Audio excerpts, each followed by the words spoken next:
laji nimeltä Taido. Taido on japanilainen kamppailuiden laji.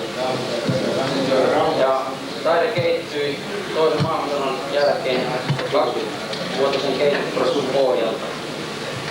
Perustana Taidolla on alkuperäinen japanilainen taistelutaito Okinawan, jonka harjoittelun taidon kehittäjä Seiki Sukimonen aloitti 8-vuotiaana. Harjoitellessaan Okinawalta ja huomasi Sukimonen puutteensa karaten tekniikossa ja hengissä kasvatuksessa, joten luonnollinen seuraus tälle oli, että hän perusti oman lajin. Ja myöhemmin tämä sai nimen Taido, joka suoraan käännettynä tarkoittaa vartalon tietä. Suomeen Taido tuli vuonna 1972, jonka jälkeen se on voimakkaasti levinnyt. SM-kilpailut on järjestetty 7. Ja ensimmäiset Taidon MM-kilpailut järjestetään tämän vuoden ensi syksynä siis. Ja myös Suomi lähettää joukkueen. Ja Taidon tarkoituksena on kasvattaa harrastajansa, kehittää fyysisiä ominaisuuksia, mutta myös henkinen kasvatus kuuluu olennaisesti osaan lajiin. Tavoitteena on vireä ja terve yhteiskunnan jäsen.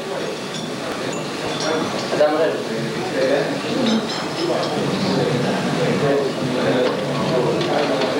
tämmöisen lyhyen historian jälkeen esitämme varsinaisen lajiosan, lyhyen lajiosan, jossa esitetään Taidon perustekniikat. Taidon tekniikat jakaantuu 5 eri osaa. On siis 5 päätekniikkaluokkaa, jotka taas jakaantuu erilaisiin tekniikoihin, joita on 40 erilaista. Ja näitä yhdistelemällä niin voi muodostaa äärettömän monta erilaista tekniikkaa. Ja ehkä tässä vaiheessa on syytä selvittää eräs asia. Kiai, eli tämä huuto, taisteluhuuto, mitä käytetään. Ettei tule aivan yllätyksiä. Sillä on 3 erilaista merkitystä taistelutaidossa. Eräs merkityksestä on suojata kehoa. Voimakkaasti huudettaessa, eli nopeasti ulosengitettäessä, lihakset jännittyy ja näin pystytään suojaamaan omaa kehoa vastustajan hyökkäyksiltä. Toisaalta vaikutus on myös psykologinen.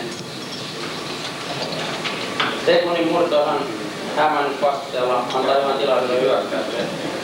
Ja 3. on yleisurheilussakin hyvin yleisesti käytetty huuto, esimerkiksi voimanlajeissa, kuulantyönnissä, karjaissa. Se tuo tehoa. Nopea ulosengitys myös on tietää.